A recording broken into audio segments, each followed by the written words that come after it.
Welcome to the Cohn Zone. That's Lowell Cohn, the legendary Cohn. I'm Grant Cohn, the second Cohn.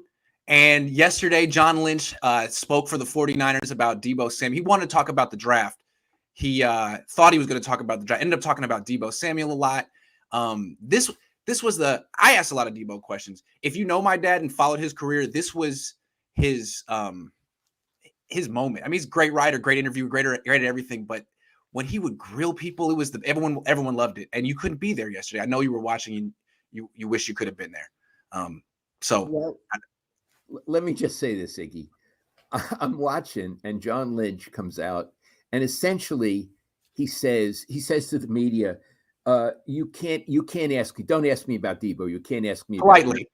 He's a very polite man, and I was thinking, there were a lot of journalists in that room, and is essentially saying to them, don't ask me about the news. Yeah. Don't ask me about what everybody's thinking about. Ask me about the 6th round pick. I don't even know if it's the 6th round pick.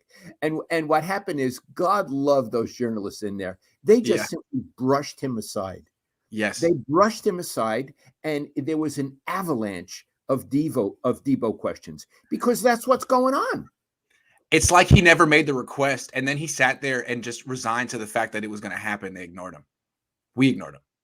That's right. And so what I want to say is, John Lynch is a very impressive person. He's a Stanford graduate. That's impressive. He's a Hall of Fame football player. Impressive. He was an announcer. Impressive. I don't think he really knows how to comport himself as a general manager. A general manager comes in and essentially asks for mercy. Yes. Begs for mercy. Yes. That is, no, I'm not saying he's a weak person. I don't think he is. No. That was a weak move, Iggy. I'm sitting there, I'm thinking, I've never seen John Lynch act this weak ever. He's always been in a position of strength. He's a Hall of Famer. Everyone's always been in the media, deferential to him, nice to him. But the people in that media corps, and I'm in it, I mean, we treated him like he was Trent Baalke yesterday. And really, he asked for it. I mean, Trent Baalke never said, don't ask me about something. Maybe he did, and I don't remember. But we treated him like he was Trent Baalke, and he took it. It was very strange. I've hadn't seen him in that position before, but I guess there was nothing good he could say. There was nothing. He wasn't going to be able to talk his way out of that one yesterday. Okay, well, let's get into it. First, I want to praise you, because, when I'm watching news conferences, I'm watching what's going on, but I'm also watching you. You asked about 5 really tough questions. When I say tough, pointed, relevant. And, I thought, I'm really proud of my kid. Thanks. Because it's what I would have done. And I don't mean I'm the greatest, you should be like me. I would be assertive in those situations, and you were terrific. What do you think would have happened if Bill Walsh or John McVay asked in 1987, you and Ira and all the people down there, hey, don't ask me about this today? I mean, do you think Ira would Joe Montana? It's like, I'm just going to pretend you didn't say that. Are you kidding? And that's pretty much what everyone did, to our credit. I want to say I was really proud of Matt Mayo, everyone that was down there. We just did our job. I want to say Bill was too sophisticated to make a silly request like that. Yeah. He may not have answered anything, but he wouldn't have pleaded for mercy. That was so weak. You know what it reminded me of? One of those final scenes in The Godfather when Sal turns. Was it Tessio? He turns to Ty. Can you get me off the hook, Tommy, for old time's sake? Can't do it. Can't do it, Sal. Can't do it, Sally. Can't do it, Sally. Can't do it, Sally. I mean, that was us. Can't do it, John. Sorry. You made a request? Sorry. Can't do it. Got to do this. And I want to say another thing. Yeah. Oh, boy. This is really making me laugh. But laughter is good for me. Yeah. He kept talking about the sanctity of the conversations between Deebo and the 49ers. First of all, sanctity means sanctified, holy, glorious, right? Yes. Like your mom, my wife, was brought up a Catholic. He's Catholic. He's Catholic. He's Catholic. So that's where it comes from. You would think of the sanctity of the confessional. Sanctity of marriage. The sanctity of marriage. Right. The sanctity of contract negotiations. And like it's been blessed by a priest with holy water, right? If it was Passover, a rabbi couldn't bless. Right. What are you talking about? Hasn't the sanctity been blown up by Deebo? Isn't that over? Isn't it Yeah, over that's with? right. Debo already blew it up, so it's not sanctified anymore. And here's another thing: when people ask him questions about what's going on with the negotiations, as opposed to going like this, he could have said, there's not a lot I could say, but we're making progress. I'm Yeah. confident. Yeah. What about saying that? Yeah. Or we've run into some obstacles, but I'm confident we can get over them. Because he did say, when you asked him, will he be on the team? He said, absolutely. So what's wrong with saying it's moving ahead? I'm confident. Does that blow the sanctity of the confessional? I don't know. Also, he's got a lot of nerve talking about sanctity when he was the guy at church on Christmas Eve liking tweets about leaving Jimmy Garoppolo in Nashville. That was John. So where was the sanctity of Christmas Eve? I'm just saying. Yeah, That was you, really. John. He's got selective sanctity. He's got selective sanctity. He's got selective sanctity. So I thought that was rich when he sat up there and by himself and said, please don't ask me the questions about Debo. It was like, oh, that's precious. That is just precious that he thought that would work. Like he probably sat there for a week and with his trusted advisors, like, what am I going to do? I got it. Just ask him not to ask you. That's because you're so nice. They like me. Good one. Good one. Okay, I got another question. Yes. Where was Kyle Shanahan yesterday? That was the best part. Last year, when they made the move up for the quarterback, he wanted to be there and talk, with John Lynch. This year, when there's nothing good to talk about other than why Jimmy's still on the team and why Debo's about to be off the team or doesn't want to be on the team anymore, Kyle's like, "Hey, John, you got that one. Why don't you take the bullets for that one, huh?" That's because it was essentially like a journalism firing squad, and Kyle didn't want any part of that. What am I supposed to say? I can't defend myself. There's nothing good I can say. Yeah, it's probably not looking good with Debo. Debo hates us. We're going to hold on to him. Hope that he no longer hates us. But no, he really hates us. And this could get worse. I mean, frankly, this could get a lot worse. So, I mean, what do you want to say? Yeah. So, Iggy, they said poor John Lynch out as a sacrifice. And they sacrificed him to the thing where he goes his ear and he's like rubbing his hands. Look, if something goes bad this year and they miss playoffs, he's the one that would be the low man on the totem pole if anything were to happen. Because I don't even know what his job is really. He's supposed to be the mouthpiece, and he's not even doing a good job. Like, what is your story? Is he off limits? Are you taking offers? He can't get his story straight on that, and it seems like he can't accomplish the two main objectives of his offseason, even though he thinks he's having good offseason. Let's talk about all that. Let's go to let's come back to Debo. So let's asked talk about the sanctity of Debo. The sanctity of Debo. John Lynch asked nicely for us not to ask about Debo. Then we asked 17 Debo questions. After listening to what he said about Debo, basically that he's too good to move, but no one's off limits. Do you think have you changed your mind? Do you think the 49ers will trade Debo? You have said previously that they will not. They are not going to trade Debo. Iggy, they're going to work it out. Now, the front office is so inept. They're going to work it out in spite of themselves. The biggest obstacle to working it out is John Lynch and the front office. Having said that, you can't let a talent like that go. You can't even if they give him 2 first-round picks. It's not as good as Debo Samuel. This guy is one of the elite players in the league. You can't let him go. So I'm saying he will be on the roster for the opening game. I'm willing to bet, and I'm saying that the Niners will do it in spite of themselves. I want to bet against you here. I really do. I like betting against you. It's fun. And I'm trying to find an angle to disagree with you here, but I can't. I don't think that John Lynch has it in him to trade Debo Samuel. I think he's made it pretty clear that you would have to trade. You would have to win the trade. You'd have to give up too much. And I don't think teams are going to do that. And I mean, it's the same thing he's doing with Jimmy Garoppolo. That's his nature. So do I think they'll trade Debo on Thursday? No, even though I think they probably should. And I don't know what they think is going to happen here. Like for example, explain this logic to me. This is John Lynch's logic. Hey, Debo, you only had one great season and you get hurt sometimes. We don't want to pay you $30 million a year. We think what's fair is slightly below market rate until you prove. So like 22 million, that's a lot. So slightly below the top tier. That's what we're going to offer you. But in a trade, we're going to ask for 2 first-round picks because you're elite. You know what I'm saying? Like, isn't that not consistent? It's not consistent. This is a very confused front office. Yeah, Um, you believe he will be on the team? I do. I think what's happening. Oh, so go ahead. Go ahead. Go No, ahead. but you did say you think they should trade him. I Why? do Why? because I don't think the Niners realize what Debo could do. I mean, not having Debo, it would hurt. If he holds out, it would hurt him, but it would also hurt the 49ers. They would have a losing season. I think what's happening to the NBA is what's happened to the NFL is what happened to the NBA. It's becoming a players' league. When I was growing up, it was an owners' league. Players had no leverage. They didn't have guaranteed contracts. They couldn't do moves like this. You see it all the time in the NBA.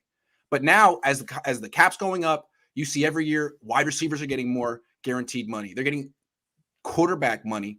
I don't think teams are going to be able to pull these power plays with players in the future as much. And I think you're seeing kind of like a generational gap. The Niners are old school. That's how they've been doing it for 20 years. They give you the low ball offer at first. They sweat you out. You have to, suffer through Parag. And at the end of it, you get a contract. But players like Debo aren't going to do that anymore. And I think if they think that Debo is the only one that's going to have a problem with them, they're going to be surprised that this is going to keep happening in the future. Do you think if they don't give Debo an offer he likes, he will sit out the season? I do. Or what he'll do is he'll play just enough to show that he's still good and then get hurt and sit out. They do this all the time in the NBA. If a player is really a star and making a lot of money and he doesn't want to be in some particular market, he'll just sit out. He'll ask a trade. And the players have all the power in the NBA. You could like it or not, but once players start making $30, $40 million a year and it's mostly guaranteed, it's a players' league. Those guys have the power. And you see how NBA teams cater to them. I mean, the Niners, the Warriors were so they walked on eggshells around Kevin Durant, right? We're so happy to have him. And if he wants to be here, great. And if he wants to leave, great. And that's how teams are going to start talking to quarterbacks and wide receivers in the next 5 years, because you're paying them that much money. And the Niners are kind of stuck in 2004. And I think it's just a power struggle. Like, Debo wants to do things on his terms. We don't work that way around here. Well, maybe you didn't used to, but you might have to if you want to have players like him on your team. Otherwise, you could just keep trading all-star wide receivers. I don't know. The Niners have themselves a dilemma. Now, again, I don't know what they offered him. Yeah. It seems like they didn't offer him anything. They maybe talked initial terms, and it was clear like they were not going to get close to what Debo was asking. Seems like. And we don't know because those conversations are sanctified. But there's also things like, let's say the Niners just disregard Debo's trade request. Well, he has a very, very powerful agent who's part of a very powerful agency. And if they go to war with that agency, then the Niners might not be able to sign their free agents during the offseason. The agents could say, you might not want to go to the 49ers. They're going to penny pinch you to death. And these are the kind of things that happen. I feel like these players have more leverage than you think about. Maybe I could be wrong. I'll say one final thing about this Debo stuff, then we can move on. I understand why Debo feels the Niners are lowballing him. Again, I don't know the numbers because they're sanctified, but I assume they're offering him many, many, many millions of dollars. Yes. Many millions of dollars. Yes. It's not like he's working on the line at Ford. Or he's flipping burgers. You know what I mean? It's not like that. So I don't have any emotional involvement with what's going on with him. One way or another, he's going to be rich beyond his dreams, anybody's. So let him work it out. It's their problem. I have no stake in it. I have no I don't care. involvement in it at all. They ought to be able to work it out. And what's more, again, I think they're going to work it out. And let me leave it like this. If you ever want to bet on this, I'm open to it. Okay. I can find a bet here. Work it out. That means that Debo is going to sign an extension with the 49ers this offseason. I don't think he will. Let's bet on that. Okay, fair enough. Okay. They may keep him against his will. He may play a few games. I don't think he'll sign an extension with the 49ers. I think he's going to force his way out one way or another. Okay, so we have two bets. We have Jimmy. I say Jimmy will not be on the roster game one. You say he will, and it's a $35 Beaujolais. And this, I'm saying he will sign an extension. You're saying he won't. What are we betting? You name it. A nice bottle of wine. Okay, to be determined. Yes, but this is the Debo bet. I do not think Debo's going to sign. I think he is. I think the Niners are trying to call his bluff, and I don't think he's bluffing. I don't think he's bluffing. So no extension for Debo. That's the bet. Teddy says, Grant, I have a trade Debo and Jimmy Garoppolo for Kyle Pitts, the tight end I wanted them to draft last year. I don't think they should trade Debo and Jimmy Garoppolo together. And also, neither of us think that Debo Samuel's getting traded. So there's that. Carmelo says, just got a hi, Papa Cohn. Just got on to say hi, Papa Cohn. Happy to see you, says Carmelo Thank Lewis. you so much. D Wood 7300 says, Niner fans, this is not DeBartolo's regime. Winning is not the bottom line. Oh, we're going to talk about. That's a pretty interesting comment. Yeah, it is a pretty interesting comment. The coach says, the man, the myth, the legend. It's so good to see you, Mr. Cohn. Iggy, it's been a while. Miss you, coach. Can't wait to catch up on the next Cohn phone. All the best to the family. Thank you for the 50. I was about to do a shout out to you and say, where has the coach gone? So I'm glad that you're back. Coach. All right, let's go back to our observations of John Lynch's press conference. Dad, I asked John, I said, a lot of people, a common criticism of your offseason would be that you haven't accomplished your main objectives. You haven't extended Debo. You haven't traded Jimmy. You haven't created the cap. You haven't used the cap space you could have created by trading Jimmy. And therefore, you're having a subpar offseason. How would you respond? And he said, I'm having a good offseason. I mean, we added special teams. And that was our goal. We're right on plan. What did you think of what he said to that?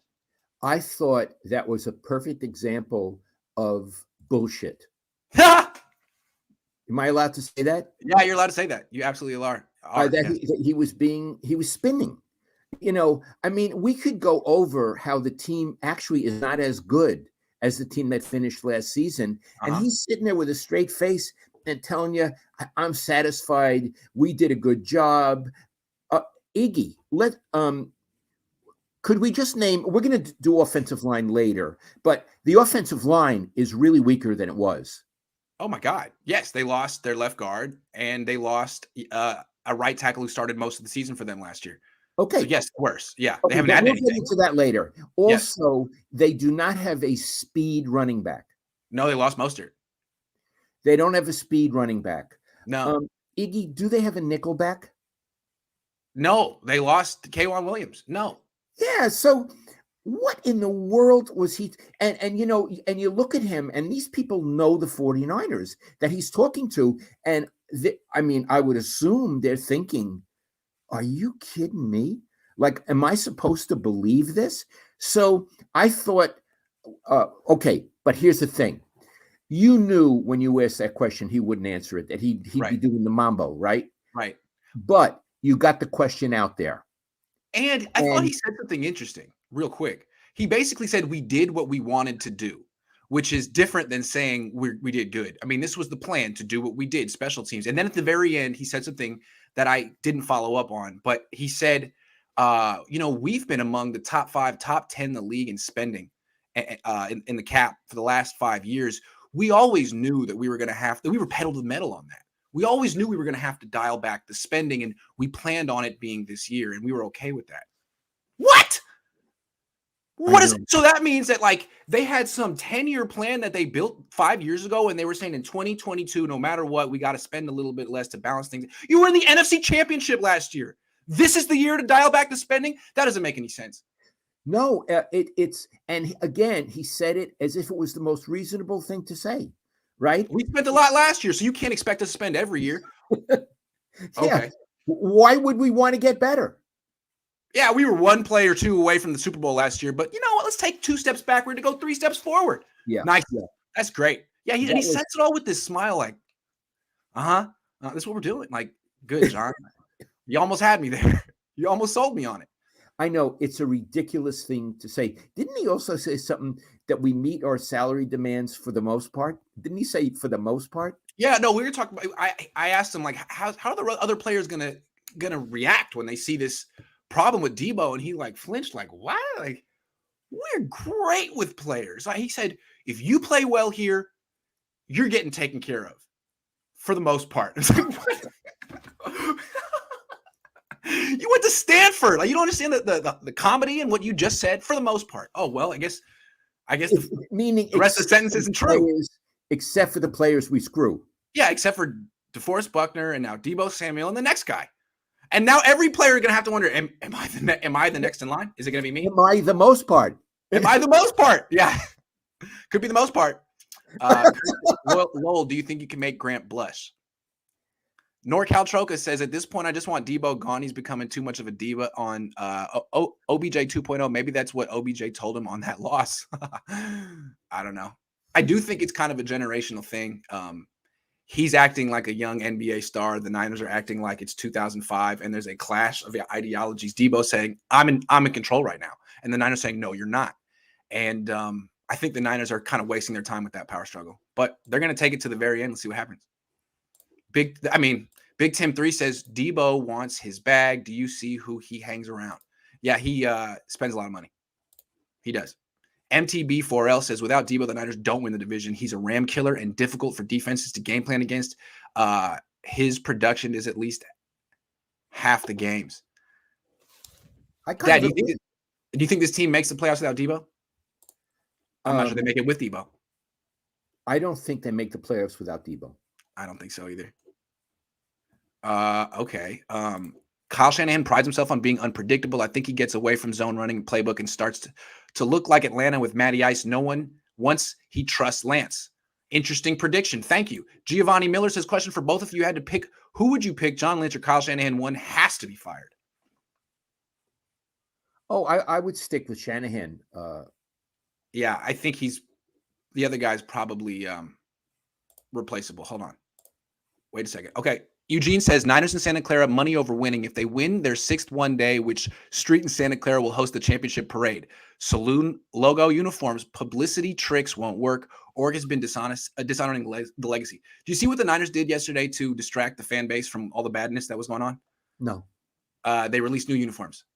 It's the same uniform, but there's an extra stripe on it, and the lettering is different. So it's like, don't worry. That's news. Don't worry. We got something else you can give us. You can spend money on. So I asked John Lynch straight up. We mentioned this a minute ago. I asked John Lynch, when other players in the locker room look at this, the trouble that Debo's having getting extension, what are they going to think when it's their turn? And he looked like he never considered it and was like, we have a great track record. And we take care of our players for the most part. And that there is no cloud in the locker room. I said, hasn't this put a cloud in the light? Isn't this taking away from the focus of winning a Super Bowl? And he was like, no, we're family. We're tight knit. It's not going to be a problem. Said, I look out the window. I look out the window. Yeah. What'd you think of his answer there? Yeah. I look out the window. I see how hard they're working. That was another baloney answer. Here's the thing. Anytime they invoke the window, you know, they're BSing you. It's the window rule. It's a nice I looked out the window. I saw it. Yeah. I've seen that window. You can get a good view. Okay. Here's what I think. When was the last time John Lynch was in the locker room? I'd say he never goes in there. No. I mean, I've never seen John Lynch in the locker room. Maybe after a game, maybe for 10 minutes. Maybe. Yeah, but he doesn't go on Wednesday. No. He's in his office looking out the window. Yeah. When the players are not on the field. They're in the locker room. There is no window directly into the locker room. No, as far as I know. No. So the point is, I don't think he really knows what's going on in the locker room, that one, but he knows what goes on in locker rooms. Yeah. He was in enough of them. Yes. And he's observant. So again, I think he was fibbing a little bit because I know how locker rooms work and it's like any place of business. Do you hear what he's getting paid? I'm better than him. And I read what he's getting paid. These guys, they're paying him and not me, or Debo's our best player and they're not taking care of him for the most part. What's going to happen to me when it's my turn? And what they're thinking is, oh boy, this is a toxic organization when it comes to paying up. And Lynch can say whatever he wants, but that's how players are because they're human beings. Also, the Niners are supposed to be focused on winning the Super Bowl. They just went to the NFC Championship game. And last year, all they talked about in the locker room, or what they seemed to talk about, was, you hear him say a lot, we're running it back. We really got 2019 vibes. Our whole team is back. We were hurt in 2020, but this is our opportunity to show that we're going to win the Super Bowl, that we're a Super Bowl team, and we're going to prove it. And they didn't, but that was what they were talking about, winning the Super Bowl. This year, I'm sure what they're talking about is, what's going on with Debo? Right. What's going on with who's our quarterback? Right. It's not a Super Bowl conversation. It's like all these questions and distractions. It's supposed to be about, we're all in to win the Super Bowl and we're behind this and this is why we're going to do it. And what's up with Debo? And who's our quarterback? Who's our Iggy, quarterback? You're making really pertinent points. Those are clouds. Two clouds. Two clouds. And again, this is mismanagement by the front office. Yes. They have been so inept in the offseason. And I know a lot of you are 49er fans, and I apologize for being so forcefully negative. But honestly, I have been around the 49ers when they really knew what they were doing. And even this group has known what it's been doing at times. But this offseason, this is his word, a shame. It's a shame what they've done. You want guys in the locker room saying, we're going to kick ass. And what they're talking about is, they're not treating Debo right. Where do I fit in? And who the hell is our quarterback? And what kind of organization is this? Yeah. Is this the Oakland A's? Am I going to be a Moneyball casualty? Like, I really think the league is changing. The salary cap is exploding. Teams are spending more. Look at the Rams. The Rams are the template right now. They don't get into power struggles with their stars. They actually trade for stars who have gotten power struggles with their other team. Jalen Ramsey, that happened with him in the Jaguars. The Jaguars tried to make him look like he was a diva. He's not a good teammate. The Rams are like, no, you guys don't know what the hell you're doing. We'll take Jalen Ramsey. And that's how they operate. You know who gets into squabbles with stars? Teams like the Cardinals. Teams like the 49ers. I mean, the Cardinals can't work it out with Kyler Murray, and they won't trade him. Kind of like the Niners and the Cardinals are in the same boat, except the Cardinals are in the tax-free state, I think. Arizona, am I wrong? At least I'm not sure. Nevada's tax-free. I don't know. Okay, so it's at least less. Many less taxes. So the Niners are Arizona North with higher taxes. That's a bad place to be. You got to change your business practices. You don't want to be like the Rams. You want to be like the Rams. I'm just saying. So, I'm with you. Yeah. Next one. John Lynch said he was asked point blank, there's been reports that the team has given Trey Lance private indications that he's a starting quarterback. Is that true? And he laughed and he's like, no, absolutely not. We believe in competition here. We believe in Trey Lance, but he's going to have to show us that he's ready. We believe that he's ready, but he's going to have to show us that he's ready is what they said. What do you think of that answer? Well, I think it's a very weak answer. The correct answer is Trey Lance is ready. Right. Not we believe. We believe means we don't know. Right. And after all this time, even if you don't believe it, you got to say Trey Lance is ready. Now, when he says we believe in competition, they're trying to trade the other guy. So who's the competition? Iggy, he is talking out of 7 sides of his mouth. Right. And that's not good for a general manager. No. You want to have, if your job is to be the mouthpiece of the organization, get your story straight. Right. And again, he brings in faith and religious words, right? So he says, we believe in Trey Lance, but he has to show it. Then you don't believe. If you have to see it, then you don't believe, right? You're talking about faith now and belief. The whole thing about faith is you don't get to see. You got to actually take the lead, put him in the game, make him your starter. If you named him your starter, that would be belief. To say you believe it, but he has to show it means I don't believe it. And it means after all this time and after all these draft picks we gave up, we don't know nothing. Yeah. I believe in God. Nothing. He just has to show himself to me. Yeah. I believe in him, but he has to prove it. He just has to be. If Jesus exists, he would be here right now and say so. See? Okay. Well, I'm open-minded. I'm definitely, he might do that one day. That's great. John? Yeah. Okay. Before we move on, yes. John, I know you and I liked you at Stanford. I don't know you anymore, but Iggy, let's put a grade on his performance yesterday at the presser. Let's put a grade. Do you want me to go first? Yes. Okay. Everybody, hold on a second. I'm debating between a D- and an F. I mean, I couldn't give any. Iggy, I'm going to have to say an F. Ooh. I was going to lean D-. You were going to do what? At least I was going to lean D-. He at least spoke English. You know what I mean? He didn't walk out mid-interview. He didn't lose his cool. He tried to be diplomatic. I feel like that's D-range. When you say he didn't do gobbledygook the way he didn't get mad at anyone. He didn't make a spectacle. He failed. He definitely failed. But F is like pulling out the projector and like talking, that's an Al Davis range. But I don't know. What do you think? I'll tell you why I give him the F. Okay. The prelude when he asked us. Oh, that was all time. That week. That alone is an F. Yeah, it's when he begged not to ask about Debo. Yeah, it was like, which Dickens book is that? Where can I have some more, please? Just some more, please. Please, please, guys, don't ask me about it. Like, oh man, are you kidding?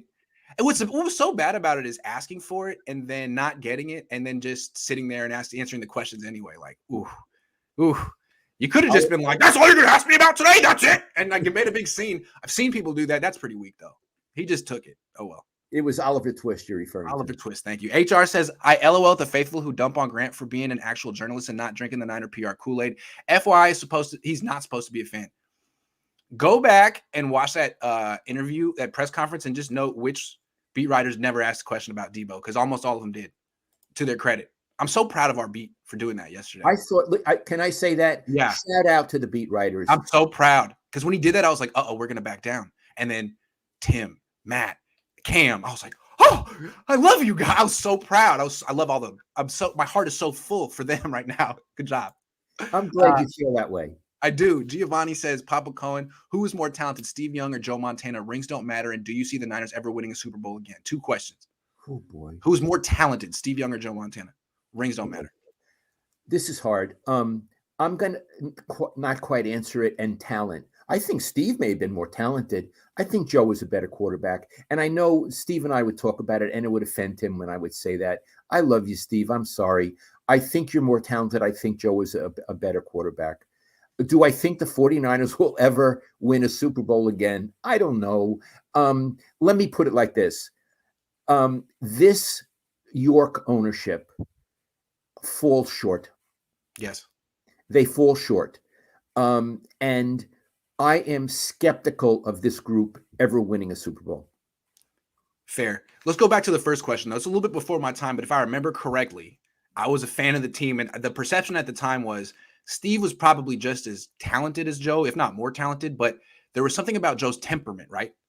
Like in these big games, he was even better. When the pressure was on, he was even better. And Steve wasn't like that right away, right? He had some bad performances in big playoff games against the Cowboys early on, and people were like, well, Joe would have won that game, right? So I think that was a little, in terms of talent, Steve was as talented as maybe any quarterback ever, but Joe had this intangible that no one else could match. And for what it's worth, Bill Walsh would never say who was a better quarterback between those two. Right. But he did say to me, Steve was the best athlete he ever coached as a quarterback. He did say that. But that doesn't mean he was a better quarterback. No. And didn't you say that before Bill died, he was watching tape of Joe Montana and he calls you and he says, it's perfect. Well, everything's perfect. He had fallen in love with Joe all over again. Everything's perfect. So like the footwork, the timing, the ball placement, the spiral, you know what I mean? With Joe, like he could put the ball, but so could Steve. So Steve was extremely accurate too. Good question. Baby Ward the Fourth is a new member. Thank you for joining the community. That Niner guy says, I'm tired of my team insulting my intelligences in every presser with John and Kyle. It is their biggest flaw, always saying they are in control. I love that comment. I love it. Niners Breakdown says, why didn't any reporter ask about the dinner between John, Kyle, and Debo? And why hasn't Iggy and every other Niner fan subscribed to my channel? I will. I mean, what he said was, don't ask me specific details about this negotiation. So if we said, have you made an offer? He could always say, I said I wouldn't do that. So everyone was kind of asking around the question, right? I'll ask about Debo, but not specifics of the negotiation. I think that was kind of the deal we were trying to do. I don't know. I could be wrong. Jason says, love the Cohn Zone. Lowell the GOAT. Just wondering, can Debo deny a trade to a certain team, or do the Niners have complete control over the trade? That's a great question. Any team that's going to trade for Debo is going to have to sign an extension to him. Otherwise, you don't want him. If you're just trading for the same problem the Niners have. So that's what makes this difficult. The Niners have to kind of like negotiate a deal with the team now. That team has to negotiate a contract with Debo now, and then they have to pull it off on draft night. It's going to be hard. I don't think they're going to do it. But Iggy, they have time after draft night. Sure, but if the Niners want the draft, like the picks from this draft to replace D, if they want something now, they might need to do it now. Unless they want to get like a player in return for Debo, they could do that. So Iggy, like the first night of the draft, what's that, Thursday night? The Niners don't have a pick, but you have to sit there drinking coffee because in case they do something, right? That's my night, just in case. So like the Niners and Jets could have a deal in place right now. Let's say the Niners say, if so-and-so wide receiver is available when you have pick at 10, we'll do this trade. Otherwise, it's off. and the wide receivers available, they do the trade, the Niners get the 10th pick, they get their replacement. That could happen. But maybe the Jets are willing to give the Niners whatever they want, 2 first-round picks. Otherwise, it's probably not going to happen. Probably not going to happen. It's a lot to ask. And the Jets, because Kyle and Salah are just so close. Well, Salah's really desperate. It seems like most teams give a coach 3 years to do something. The Jets in New York, they're a little faster. It's 2, and they had a bad year last year. And I think Salah feels like if I have another losing season, they can fire me. So he might do something. My heart goes out to Salah. I think he's. I'm going to use a cliche. I think he's absolutely a stand-up guy. I agree. And the Jets are a terrible organization. Yeah, so he's a stand-up guy. One bad Niner says our leadership is a joke. I hate the Rams, but at least they'll go all in to try to win. Guess what? They did. Yeah. It was funny. The guy running the Rams, the coach over there is John McVay's grandson. Indeed, he is. Okay. Next one I want your take on. Jimmy Garoppolo. John Lynch, when asked if Jimmy Garoppolo could be on the team this year, he's like, oh yeah. You don't just give away a good quarterback. He's a good quarterback. They can absolutely foot the bill with him on the roster this year, which makes me feel like I might win this bet with you. What do you think of him saying that? First of all, he said he didn't. I don't think he said he's a good quarterback. He said he's a good player. Good player. He didn't say he's a great player. No. So when you say he's a good player, it's a C+, B-. You say he's a good player. Yeah. You can say that about a lot of people, that he's a good player. Yeah. So he didn't ring his praises. Nope. I want to say I don't think he'll be on the roster, but if he's on the roster, they got danger. I mean, in fact, if he's on the roster for the first game, it's a disaster. And I want to tell you why for a couple of reasons. One, no matter what John Lynch says, you got to split in the locker room. The young guys are going to be all for Trey Lance. Yes. And the older guys are going to be all for Jimmy Garoppolo. Of course. And that's not how you want to walk onto the field for your first game. No. But then there's something else. We don't know a thing about Trey Lance, in spite of what John Lynch alleges. Yeah. He could go out and he could be gangbusters. He could be Mahomes from the start. But there could come a time early in the season where he goes out and really does bad in the first half. That's likely. He's started 2 games. I mean, he's essentially a rookie. That's likely. And going into the third quarter, the Niners could be down, and then the other team could score early in the third quarter. Trey could throw a pick. All of a sudden, they bring in Jimmy because they have to, because they need to win. You need to win, try to win every game. Yep. Well, the minute you do that, if that happens, you may have lost Trey Lance. You may have crushed him. Right. Crushed him. Right. And so can't unring that bell, right? Can't unring it. So having him, Jimmy, as a safety net is a potential threat and a potential crusher to the kid. That's among the reasons they need to get rid of him. Right. They're trying to sell it like this takes pressure off of us and Trey because he's got a great backup. This just multiplies the pressure. Yeah. Multiply. You throw one bad pass, every single thing you do will be scrutinized because, again, Jimmy is above criticism in the eyes of a lot of people because they win with him. Why question it, right? He's the quarterback. You win. It works. So Trey better win. And if not, it's because he threw this one pass too hard, or this one didn't have a good spiral, or that decision was terrible, or this mistake was unforgivable. And Jimmy's got to get back in there when Jimmy is allowed to essentially make mistakes too. It's just that he wins. So yeah, Trey will be held to an impossible standard because it seems to me that as long as Jimmy's here, people could say Jimmy would have made that throw every time Trey Lance misses. Jimmy would have made that. Defense would be playing better if Jimmy was on the team. Jimmy was on the field. So I don't think you want that. The constant second guessing. No. So what the pressure, among the other things, the pressure on Trey Lance is he's got to come out and be really polished from the start. Right. And that's tough because he played 1 year in college at a 2 Division II school. He didn't play in 2020. He didn't play in 2021. Maybe if the Niners wanted him to be the starter this year, they would have started him 7 or 8 games last year, like Bill Walsh did with Joe Montana the year. Or brought him in for certain packages. Yeah. Test him out. Blowouts last year. He could have came in and done something. Yeah. And so the fact that they didn't do it, they didn't show foresight, they didn't show wisdom. No. Again, this front office, the leadership, they may be very bright people, they may know certain things, and they may be very nice people, but they don't have big vision. You know, when I wrote a book on Bill Walsh, one of the people I quoted said that Bill had the widest vision ever. It was like the widest screen. I don't believe these people do. I believe I'm sorry, I believe they're looking in a little phone. Yeah. You know what I mean? I totally agree. Yeah. Yes. And this thing, like, I want to draw one parallel before we move on. The Jimmy thing and the Debo thing. I think they're related. With Jimmy, the Niners are saying, on the one hand, you're not good enough. We want Trey Lance. And we wanted Trey Lance so bad that we traded all this stuff for. We really were dying to move on from you. You're not good enough. And then they turn around and say, we're trading Jimmy, but we want a lot because he's a good quarterback. You don't just give away. He's a good player. So, like, they're trying to have it both ways. You're not good enough, but when we turn around and we try to trade you, we're going to say you're good, like as if teams are stupid. Like, what, they don't see what you did with Trey Lance. They don't see how you've acted toward Jimmy Garoppolo. They really think you can tell people that he's good and set the price for him. That's ridiculous. And then with Debo, you're essentially saying you're not worth what you think you're worth. We're going to hold a hard line and say that you haven't proven yourself. And then we're going to say in a trade, you're worth a king's ransom and you're elite and we can't let you go. Like, and so in both cases, you're just holding on to a guy, just holding on to him, and you're not doing anything. You're not trading him for anything.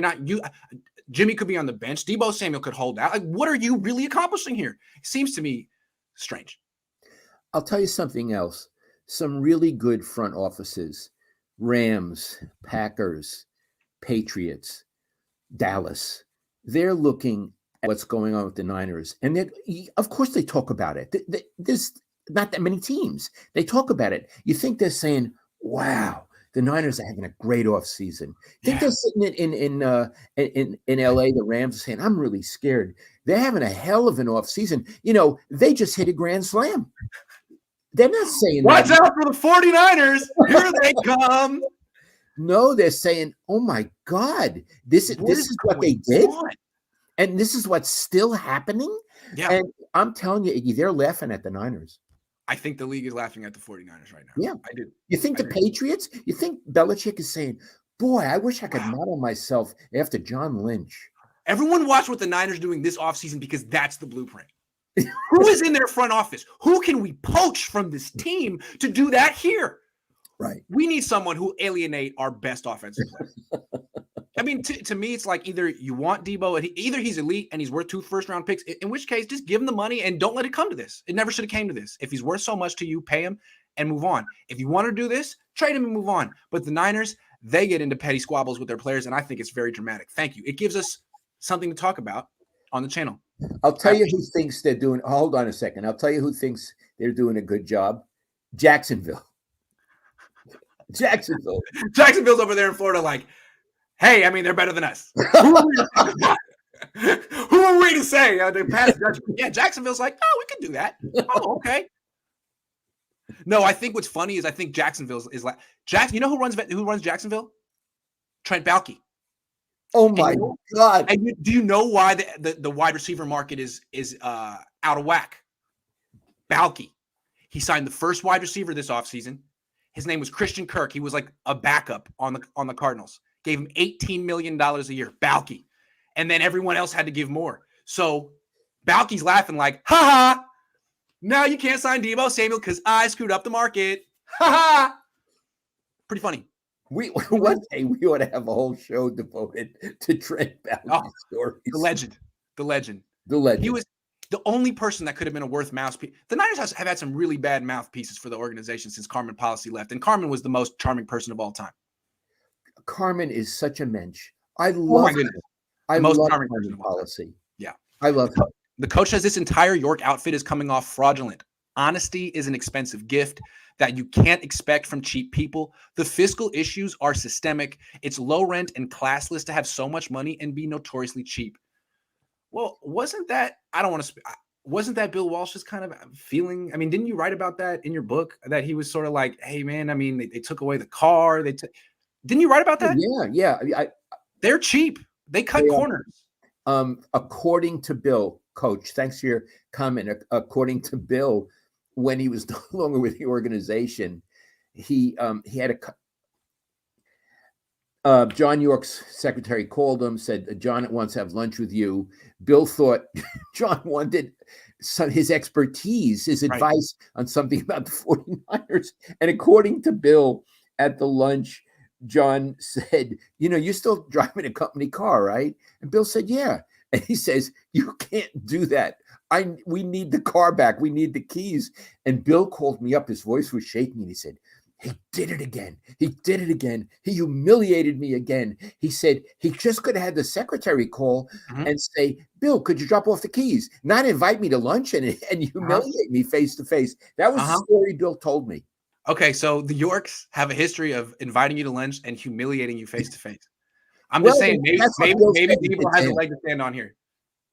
I'm just saying, maybe Debo has a leg to stand on here. Dad, if you were a young 26-year-old wide receiver and other teams were saying, let me pay you $30 million a year, and you had to do business with Parag and Jed, you might be like, you know what? Trade me. Thanks. I'm out. This is not fun. Not fun. I got it.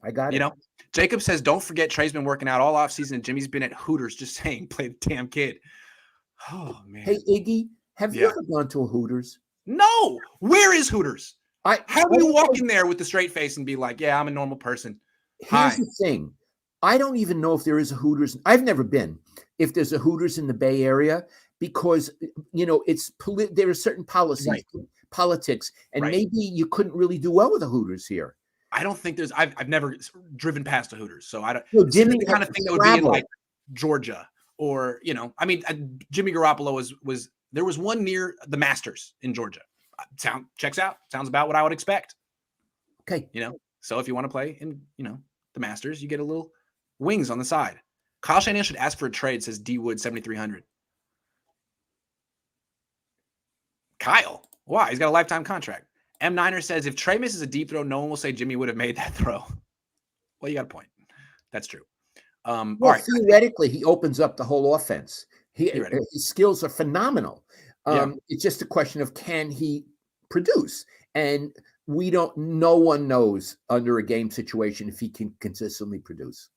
I mean, can he be good enough from the pocket? We know he can run out of the pocket. We know he can scramble. We know he has a big arm, but you have to be good enough in the pocket. And that's, to me, a lot about reps. He doesn't have them. It's a lot about experience. It'll take time. So, is he good enough in the pocket? I always contended that Jimmy wasn't good enough in the pocket, so whatever. But that doesn't mean that the Niners will be justified in trading what they traded for Trey Lance. Last topic. John Lynch was asked about Alex Mack again and again. John Lynch said, we don't know. At this point, it's starting to look like if the Niners still don't know, that Alex Mack most likely is retiring. And someone asked, well, if he's not here, are you confident in the offensive line? Is it a good offensive line? Well, wasn't that you who asked it? No, it was someone else who asked about the offensive line. And he said, oh, yeah, we put a lot of emphasis on the offensive line. We got 9 picks this year. We're probably going to draft someone this year. We got 2 guys last year. We have Trent Williams. We have Daniel Brunskill. Okay. And Mike McGlinchey. I mean, that's what he named every offensive lineman they had and said, we have a good one. He also named Aaron Banks. Oh, yeah. Oh, that was the best part. He was like, the best part. Just because Aaron Banks didn't play last year doesn't mean we don't like him. In fact, we like him a lot. Yeah, the Aaron Banks was the living end. Yes. Here's a guy, Iggy, he wasn't even suited up. Right.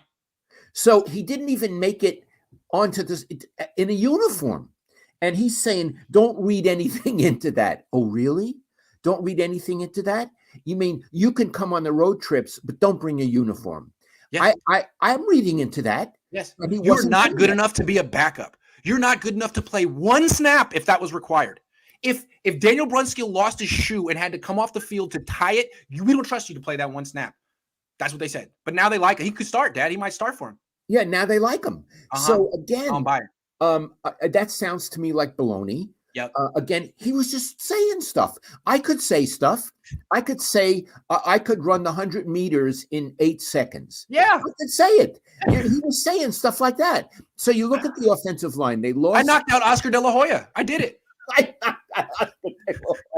He's scared of me. Oh, he's terrified. Terrified. He just laid down. Yeah. Yep. So Yeah. they lost their left guard. They don't know if they're going to have their center, but he says it doesn't matter. Other people can make the calls. Go ahead, step Did you up. hear that one? Doesn't matter. Other Yeah. people can make the calls, and they got Aaron Banks is going to come in. He's going to be fantastic. He's going to be the next Trent Williams, and they got Mike McGlinchey coming back, who seems to have lost weight and was never good to begin with. There's that. There's that. So, and so what they're saying is we got an offensive line that either Jimmy could get killed behind or the new could get killed behind. Wouldn't that be the first thing that you would make really special? I would think so. And what's funny is he was like, oh yeah, it's good. We have players there. Okay, you just named players. Every team has players there. That doesn't mean they're good. Yeah, you have a good left tackle. And then you just name people. What? Yeah, we got so-and-so and so-and-so and so-and-so. There you go. All right. Great. Is Brunskill an elite player? No. He's barely a starting level player. And he's at his best playing right guard. This year, they're going to have to move him over to center. So he's going to be playing, and he's going to be moving. They'll have a new center. They'll have a new left guard. They'll have a new right guard. And they'll maybe have Mike McGlinchey if everything goes well. But Iggy, is the center going to retire? Sounds like it. I mean, if he hasn't made his mind up by May, I mean, he's probably lost a bunch of weight. You know, it seems to be an offensive lineman, you got to keep that eating up all year. And if I don't know, it sounds to me like it's not going to happen. It seems like I don't have any inside information, but they got some problems. The center will not hold. The center will not hold. Other than that, the Niners are having a great offseason and everything's under control. That's a line of poetry. It's a famous line of poetry. It's from Yates. Yates. He was good. I love Yates. I read that all the time. And he wrote, the center will not hold. He was thinking about football. Yeah. He was. I knew we were in trouble when we got rid of Jim Harbaugh. 3 NFC championships and 1 Super Bowl appearance. I saw the train wreck then. Bad decision. Yeah. I think what was really what was tough about that one is it revealed that the Yorks, that winning is not the number one thing for the Yorks. There are other things that come into consideration. And although Jim Harbaugh had like a 700 winning percentage, he didn't win the right way. So he had to go. I think he probably didn't show proper respect to the Yorks. Exactly. And you know what? Jim probably should have. But they knew who he was when they got him.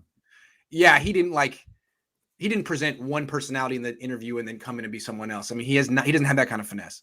Right. He doesn't. No. What is the best case scenario for the Niners now? Best case scenario for the Niners now. Sign Deebo Samuel. Work it out soon. Yep. Give him a really good contract. Make him happy. Get rid of Jimmy fast. Yep. So to clarify all the dark clouds hovering over the team. Yeah. Do all the things they should have done months ago. That's the best. I like that.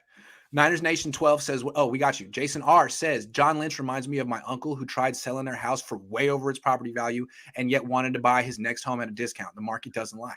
I like that. Speaking of that, you put down an offer on a house. You're going to find out today. Yeah. Thanks. I put out an offer last week and got blown out of the water by about $500,000. So maybe I could lose by a little less today. I'm trying to lose by less. I felt like I lost by 40 points in the last one. It was fun though. It was a learning experience, and I was relieved. Those are all our topics. Boy, I really enjoyed today, Iggy. This was fun. Yeah, we had something to talk about. I thought we did a good job. Yeah, and I have to say, I'm glad we're doing this again. I love doing it with you. I love doing it with you too. I got one more thing I want to say. John Lynch. Okay, we were very hard on him today. We gave him an F or a D- for his performance. It was funny, and I even compared him to Trent Baalke. This is a guy who doesn't need to be doing this job. He is a Hall of Fame player. He gets offers every year to go back and be an announcer. He wanted to take this job because he likes to compete. The problem is this job brings this out of people. You end up going up there and saying stuff like this one day. And it's like, John, really? Like, did you need to do this? You need to be the guy up there that said, we take care of our players for the most part. Like, come on, that's beneath you. Why did you do that? Yeah. So I don't know if that's a tough job. I don't know if I want to be the guy that has to go out there and answer questions when there's nothing you can say. And could you please not ask me the hard questions today? Oh my God, John, what happened? What happened? How did that come out of your mouth? You didn't need to do this. It's like telling a wide receiver when he was playing, please don't run fast on these plays. It's right. Please don't run fast. I'm trying to get a contract. I want to stay in the league. And if you run fast and I can't keep up with you, I'll be in trouble. It's like saying that. Because the way I look at it is those interactions, those press conferences, that's big league competition too. All the people in the rooms are the top of their profession, and the people they're interviewing are at the top of their profession. And we're not there to ask softball questions. It's not high school. It's not college. It's the pros. And what Harbaugh wrote to you when you retired was how he always appreciated that you brought the high heat. It was the big leagues, and it was like part of being in the NFL was dealing with someone like you every day. You know what I mean? Not dealing with you, but rising to the challenge of you every day. That's how Jim looked at it. And Lynch sort of like shrank away from it yesterday, and I just couldn't freaking believe. That's John Lynch. That's John Lynch, one of the greatest players ever.